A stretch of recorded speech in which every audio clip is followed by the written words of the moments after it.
Buenos días. Hoy es domingo 9 de marzo de 2025 y vamos con dos importantes columnas de opinión. La primera titulada Del Catatumbo y decisiones absurdas. Una de las medidas anunciadas por el presidente Petro es la indignante y absurda propuesta de pagarle a los cocaleros por plantar de coca erradicada, por planta de coca erradicada. Y terminamos con la columna de Rafael Nieto Loaiza titulada Las columnas vertebrales del desastre. La violencia y la inseguridad se disparan a lo largo y ancho de todo el territorio nacional. Estas son dos columnas que interesan al país.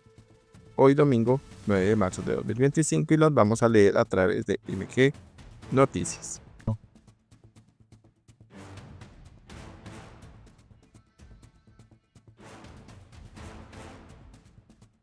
Del Catatumbo y decisiones absurdas. Esta situación ha cobrado cientos de vidas y ha generado decenas de miles de desplazados, lo cual es una absoluta tragedia y una espantosa realidad. Hasta ahí coincidimos con el gobierno. Columna de Carlos Dejar para vanguardia.com. En enero el gobierno nacional decretó la conmoción interior en la región del Catatumbo argumentando una grave perturbación al orden público derivada de la violencia que se vive en la zona por la guerra entre el ELN y las FARC, que luchan por el monopolio de los negocios ilícitos, incluido el de la coca. Esta situación ha cobrado cientos de vidas y ha generado decenas de miles de desplazados, lo cual es una absoluta tragedia y una espantosa realidad. Hasta ahí coincidimos con el gobierno.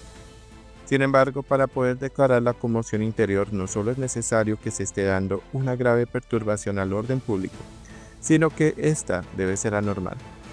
Y lo que allí sucede no tiene nada de anormal e imprevisible. Esos grupos terroristas han hecho presencia allí y desde territorio venezolano, desde hace muchos años la diferencia, y desde hace muchos años, punto. La diferencia es que en este gobierno las fuerzas militares están maniatadas por la implementación de una mal llamada paz total.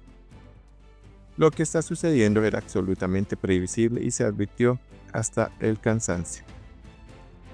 Ahora resulta que uno de los decretos que se derivan de la declaratoria de conmoción interior carga a los colombianos con tributos adicionales para supuestamente financiar los gastos de las medidas para enfrentar la crisis.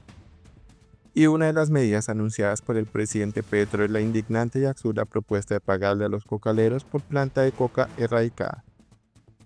Es indignante porque usa recursos provenientes de impuestos adicionales que nos cobran a quienes siempre hemos obrado con honestidad y respetando las leyes para pagarles a quienes, por el contrario, actúan en la ilegalidad, por la razón que sea.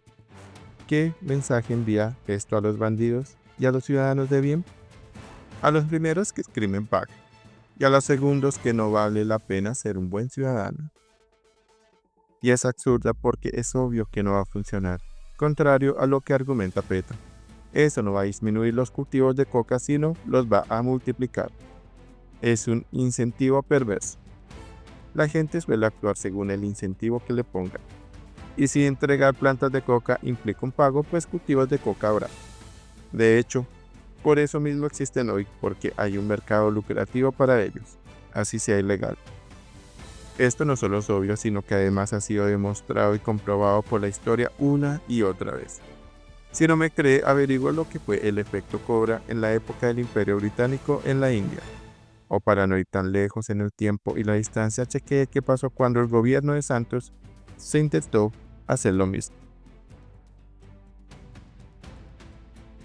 Bueno, vamos a seguir con la columna de Rafael Nieto Loaiza, la cual Luis Guillermo Vélez describe así.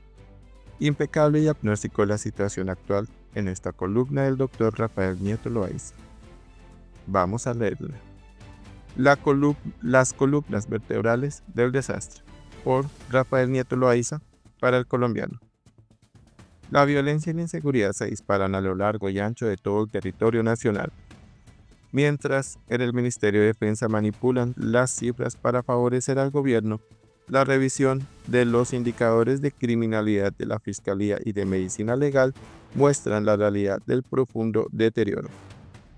Tres son las columnas vertebrales del desastre. Primera, el fracaso absoluto de la política de paz total mal concebida y peor aplicada. Pretendía negociar y pactar con todos los violentos al mismo tiempo. Ponía en el mismo plano y trataba como iguales a todos los grupos, sin distinguir su naturaleza y sus fines.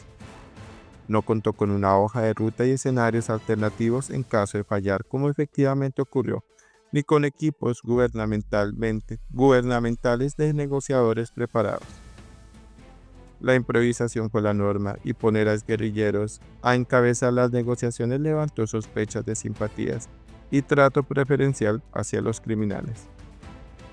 Olvidó las lecciones aprendidas de los procesos anteriores, en particular las premisas de que nada está pactado hasta que todo está pactado y que las negociaciones deben desarrollarse en medio del conflicto.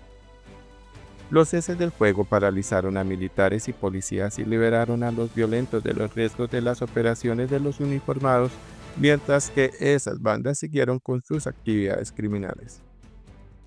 La renuncia a luchar contra el narcotráfico es la segunda. El gobierno abandonó todos los esfuerzos en materia de erradicación, no solo forzada sino también voluntaria. En 2024, con 253.000 hectáreas cultivadas a 31 de diciembre del 2023, no se alcanzaron ni siquiera las 10.000 míseras hectáreas que habían puesto como meta. Mientras tanto, el gobierno y sus aliados enviaron sistemáticos mensajes que impulsaron nuevos cultivos, desde la idea de erradicación gradual, la presentación de proyectos de ley para legalizar la coca, la propuesta de crear una empresa nacional de coca para construir un monopolio gubernamental y la de que el gobierno le compre directamente la coca a los campesinos, entre otras, todas fallidas. Mientras que la erradicación colapsaba, el gobierno beneficiaba a los narcos, solicitando la suspensión de órdenes de captura para los mafiosos. Y aunque la izquierda saca pecho con las cifras de incautación, son las peores en al menos 2 décadas comparadas con la cantidad de cocaína producida. La tercera es la destrucción de las capacidades de la fuerza pública. La izquierda barrió con el liderazgo y la experiencia y sacó a cerca de un centenar de generales. Redujeron el presupuesto de las fuerzas, desmantelaron la inteligencia y la contrainteligencia. Los helicópteros están en tierra, no permitieron operar las fuerzas especiales.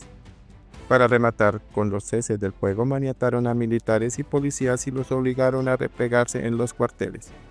Dejaron así el terreno libre para que los violentos se expandieran a sus anchas por todo el país, como ocurrió.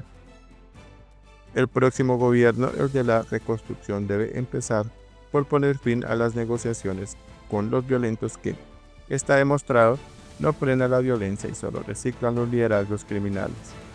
Debe recuperar la erradicación y emprender una lucha sin cuartel contra el narcotráfico. Y debe restaurar la moral, el liderazgo y las capacidades de la fuerza pública. No será fácil, menos con la monumental crisis fiscal que heredará. Pero es el único camino. Sin seguridad no hay nada, ni derechos, ni libertades, ni progresos. Las columnas vertebrales del desastre. Dos importantes columnas y el catatumbo y decisiones absurdas hoy, domingo 9 de marzo de 2025, para poder compartir con amigos, familiares y conocidos. Esto fue MG Noticias. Por favor, suscríbete a MG Noticias si no te has suscrito. Activa la campanita para recibir las últimas notificaciones. Comparte con amigos y familiares. Sus colaboraciones son muy importantes para seguir con nuestro proyecto, así que si quieres ayudarnos, lo puedes hacer por medio de un super thanks. Dale like si te gustó el contenido de este video. Muchas gracias.